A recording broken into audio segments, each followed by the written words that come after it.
Olá, queridos. Meu nome é Araldo Gabriel. Eu sou pastor das Assembleias de Deus do Ministério de Madureira. Eu moro na cidade de Santo Antônio de Pádua, no estado do Rio de Janeiro. E esse é o nosso canal, Aos Confins da Terra. Graças a Deus é mais um vídeo que o Senhor nos concede. Mas antes do vídeo nós queremos pedir a você que ainda não é inscrito, faça por gentileza a sua inscrição. A sua inscrição nos ajuda o nosso canal, ajuda a levar a palavra de Deus adiante. Acione o sininho, deixe o seu like, o seu joinha e principalmente compartilhe os vídeos com o maior número de pessoas possíveis. Amém, queridos? Muito bem. Vamos falar hoje acerca da causa bíblica das línguas estranhas. Nós devemos estar prevenidos contra dois tipos de ensinamento. Tem os que ensinam que o crente pode ser batizado com o Espírito Santo. Deixa eu voltar aqui rapidamente. Sim. Tem uns que ensinam que o crente pode ser batizado com o Espírito Santo sem falar línguas estranhas. E tem outros que ensinam que se pode falar línguas só no momento do batismo com o Espírito Santo. O primeiro grupo ele é constituído dentre certas denominações e o segundo dentre alguns pentecostais. Volto a dizer que a intenção do nosso canal Aos Confins da Terra não é polemizar nada, não é causar transtornos para ninguém, não é tirar ensinamentos bíblicos de ninguém, mas é simplesmente narrar os fatos de acordo com a Bíblia. Então, infelizmente, já muitos que tendem a aceitar a interpretação mais complacente de que foram, como coisas pretéritas, batizados com o Espírito Santo, mas estão incluídos no número dos que não possuem o dom de línguas. É interessante a gente prestar atenção. O enchimento do Espírito Santo e as línguas estranhas. Nós sabemos, não há efeito sem causa. Se eu bato aqui, você ouve o barulho da minha batida. O barulho da batida é o efeito de eu ter batido nessa mesa. Então, não há efeito sem causa. Toda causa advém de um efeito. Não pode haver línguas estranhas sem o devido enchimento do Espírito Santo. O que é batismo no Espírito Santo? Nós já vimos a natureza do batismo e já sabemos que é imersão, é enchimento.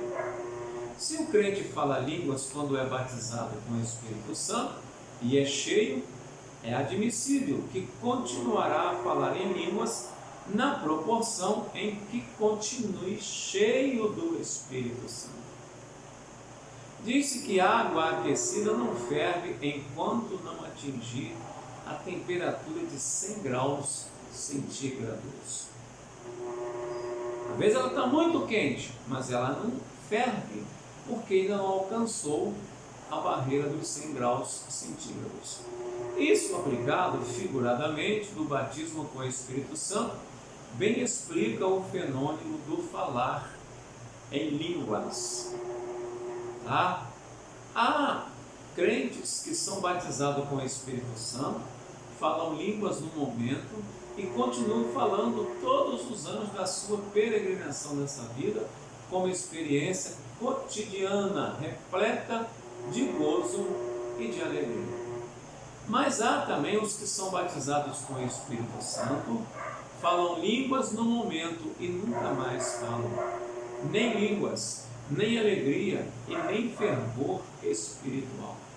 E há também os que sabem que não são batizados com o Espírito Santo, nunca falaram em línguas estranhas, no entanto, são alegres e demonstram fervor e inspiração quando oram ou quando pregam a palavra de Deus e dão testemunho da salvação em Cristo Jesus. Como explicar esses 3 pontos? Eu sei que tem muitas pessoas que não concordam, rebatem. Eu não estou aqui para tirar o direito de ninguém, muito pelo contrário. No primeiro ponto que nós vamos ver é justamente algo chamado perseverança na comunhão com Deus. Podemos admitir que o crente que buscou ao Senhor chegou ao trono da graça, entrou em comunhão com Deus, recebeu o batismo com o Espírito Santo, atingiu, sabe a temperatura da água? Atingiu os 100 graus, ferveu, transbordou, falou línguas estranhas, perseverou em buscar ao Senhor, permaneceu em comunhão com Deus, conservou a mesma temperatura daquela água de 100 graus e continua falando em línguas e transbordando de alegria dia a dia, tanto mais quanto se aproxima do céu. Isso corresponde ao primeiro exemplo e é explicado, aceita pela experiência feliz dos crentes que continuam verdadeiramente,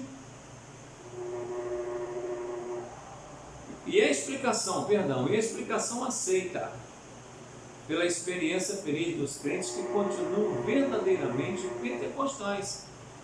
Nós talvez possamos perguntar: qual é a causa da ausência de línguas então? Presta bem atenção. Cultivo insuficiente da vida espiritual. Quanto aos que falaram línguas só na ocasião do batismo, o exemplo e os motivos são outros. Certamente a temperatura espiritual desse crente atingiu sim os 100 graus, exemplo da água, mas uma única vez. Foi batizado, falou em línguas, sentiu profunda alegria no dia do batismo, ou alguns dias depois, Deus por satisfeito como quem já recebeu tudo, como quem nada mais tem a fazer ou de nada mais precisa, entregou-se ao comodismo e se esfriou. A temperatura baixou. A temperatura baixou. Por quantos graus? 90, 80, 50, menos, talvez, mas Deus sabe. Talvez por isso nunca mais falou em línguas estranhas. Outra experiência que a gente pode falar, tá, a esses exemplos, convém nós lembrarmos esporádicas experiências denominadas de renovações. Tá bom? Algumas pessoas foram batizadas com o Espírito Santo e há tempo não são visitadas pela manifestação de línguas estranhas. Numa oportunidade em que buscam ao Senhor, em uma vigília, em uma campanha de oração, em consagração, voltam a alegrar-se e a falar em línguas, como no dia em que foram batizados com o Espírito Santo. Lembra da questão da água? Você botou ela num fogo alto, ela aquece, a tendência dela é ferver. A temperatura dessa pessoa, em comparação com a água, novamente chegou aos 100 graus e ferveu. Glória a Deus por isso, tá? Nestes exemplos, nós estamos esclarecendo as razões porque entre as pessoas batizadas com o Espírito Santo, há os que continuam falando línguas e os que só falam na ocasião do batismo, ou alguns dias depois. De outra forma, não teriam sentido as palavras de Paulo, que nos diz o seguinte, em 1 Coríntios 14, 5. Eu quisera que todos falasseis em outras línguas. 1 Coríntios 14, 5. Cremos que esta recomendação do apóstolo Paulo significa nada mais, nada menos de uma imposição de quem meramente quer, mas o incentivo de quem reconhece a importância do dom divino, que expressa uma condição espiritual correspondente com o propósito do Mestre, que disse, João 10,10, presta bem atenção, eu vim para que tenham vida e a tenham em abundância. Amém, queridos? Nós estamos chegando ao final aqui dessa questão, mas eu quero fazer um pequeno adendo aqui da importância das línguas, tá? Nós falamos sobre a causa, né?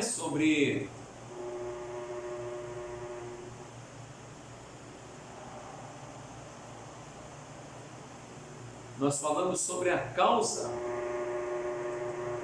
da questão, da causa bíblica das línguas, e agora eu quero falar rapidamente sobre a importância das línguas estranhas, porque tem pessoas que acham que não é importante. Nós vamos comentar rapidamente a importância das línguas estranhas como evidência do batismo e dom do Espírito Santo, e tornar-se-á mais convicto, tá? Em nós nos tornamos mais convictos de que Deus não nos dá que não seja de grande valor. Pelo contrário, o que Deus nos dá é de muito valor. Primeiro, a importância das línguas. Por que a importância? Podemos falar claramente que é uma conversa com Deus. Se você for lá em 1 Coríntios, capítulo 14, do verso 2 ao 28, eu não vou ler tudo, mas vamos falar o seguinte, olha o que Paulo fala. Pois quem fala em outra língua, não fala a homens, mas a Deus. E o Espírito fala em mistérios. Fique calado na igreja, falando consigo mesmo e com Deus. Eu não vou falar o texto todo porque vai ficar muito grande o vídeo, mas não é um grande privilégio falar com Deus em línguas dadas pelo Espírito Santo? Claro que é. Isso acontece quando falamos línguas estranhas e sempre com grande alegria. Ninguém deve julgar-se excluído deste direito que é inerente aos filhos de Deus. Outra coisa, é um meio divino para edificação própria. Vou repetir 1 Coríntios 14,4. O que fala em outras línguas, a si mesmo se edifica. O que fala em outras línguas, a si mesmo se edifica. Se através das línguas estranhas falamos com Deus, é muito lógico admitir que elas são um eficiente recurso divino para a nossa edificação própria. Nisto Deus se interessa e muito. Ele quer que nós nos edifiquemos. Ele quer que nós nos instruamos segundo as coisas do alto. A língua estranha também tem por fim, que nem nós falamos em vídeo passado, o edificar a igreja. Nós temos um exemplo bíblico de Paulo também em 1 Coríntios 14, 12, versos 12, 13 e 26, que diz o seguinte: assim também vós, visto que desejais dons espirituais, procureis progredir para a edificação da igreja, seja tudo feito para edificação. A edificação da igreja é assunto do cuidado de Deus e as línguas têm utilidade nesse santo ministério.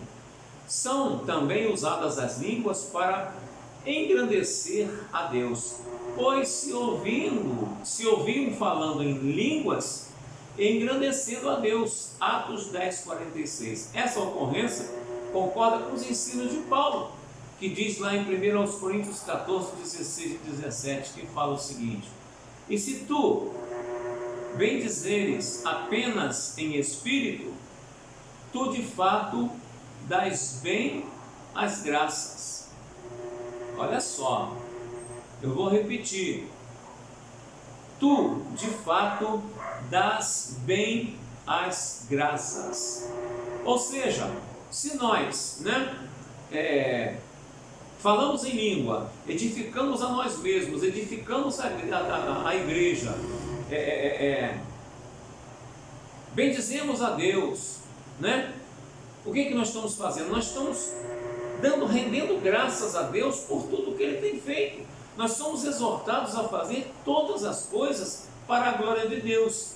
E isto o Espírito Santo faz por nós através das línguas estranhas. Quem quiser ver um pouquinho mais aprofundado, veja João 16,14, que nos ensina bastante, tá bom? As línguas são habilitações divinas para orarmos eficazmente. Orarei com o Espírito. 1 Coríntios 14,15. Não sabemos orar como convém, mas o mesmo Espírito intercede por nós, aos Romanos 8,26. Isto acontece mais eficazmente quando o crente fala línguas consigo e com Deus. Muitas vezes, diante das grandes impasses da vida, sentimos profundamente que de fato não sabemos orar como convém. Todavia, tudo muda imediatamente quando o Espírito Santo nos eleva à presença do Pai em línguas estranhas. Milhares de crentes têm esta bendita experiência que não é particularidade de uma classe privilegiada. Deus deseja isto para todos. Meus queridos e meus amados, pastor Heraldo está falando aqui sobre o falar em línguas. O pastor Heraldo não está falando aqui sobre muitas enganações que se veem por aí em diversas igrejas. Não, eu estou falando aqui de algo bíblico, palpável espiritualmente e que é privilégio de todos aqueles que seguem ao Senhor Jesus e creem nas suas santas palavras. Não esqueça, o Espírito Santo está nessa dispensação, a dispensação da graça. Ele está aqui para nos convencer do pecado, da justiça e do juízo. Eu creio nessa palavra. E você, pode crer?